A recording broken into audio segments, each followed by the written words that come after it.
Hi guys, আশা করি তোমরা কেমন আছো। আশা করি সবাই তোমরা ভালো আছো। আর আমি আজকে প্রথম ব্লগ বানাচ্ছি। তো আমি আর আমার বর মিলে ঘুরতে চলে যাচ্ছি। আর ঘুরতে গিয়ে আমরা কী কী করছি আর না করছি তোমাদেরকে সবাইকে দেখাবো। আর আজকে আমি বিশেষ নার্সারিতে যাচ্ছি। আর নার্সারিতে আমি কী গাছ দিচ্ছি, কী দেখছি তোমাদেরকে সবগুলোকে শেয়ার করব। আর এখন আমরা চলে যাচ্ছি। আর তোমরা দেখে বলো তো এটা কোন জায়গা। তোমরা যদি বলতে পারো তাহলে অবশ্যই বলো আমাকে কমেন্ট করে। আর যারা তোমরাও নার্সারিতে যাওনি তারা অবশ্যই নার্সারিতে যেয়ে দেখো, মনটা একদম ভরে যাবে। আর এই যে আমরা চলে এসেছি একটা মসজিদের সামনে। মসজিদে কিছু হয়েছে তাই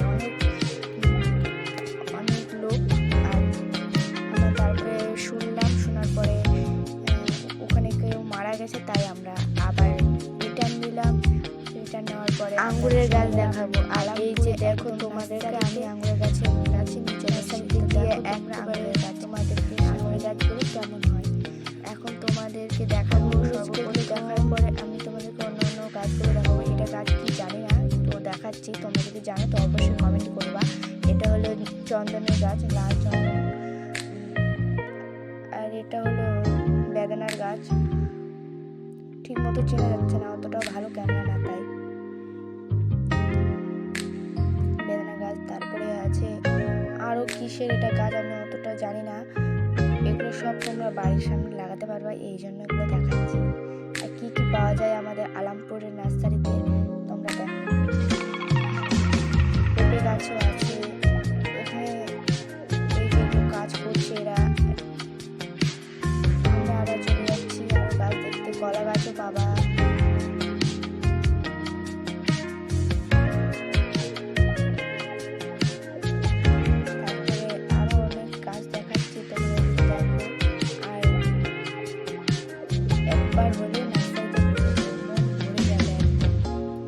যারা প্রকৃতিকে ভালোবাসো তারা।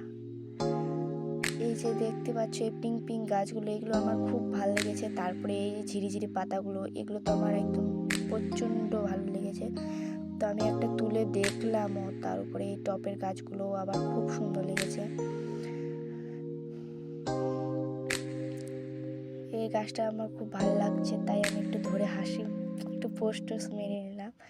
আর তারপরে আরেকটা গাছ তুললাম, সেই গাছটাও আমাকে ভালো লাগছিল।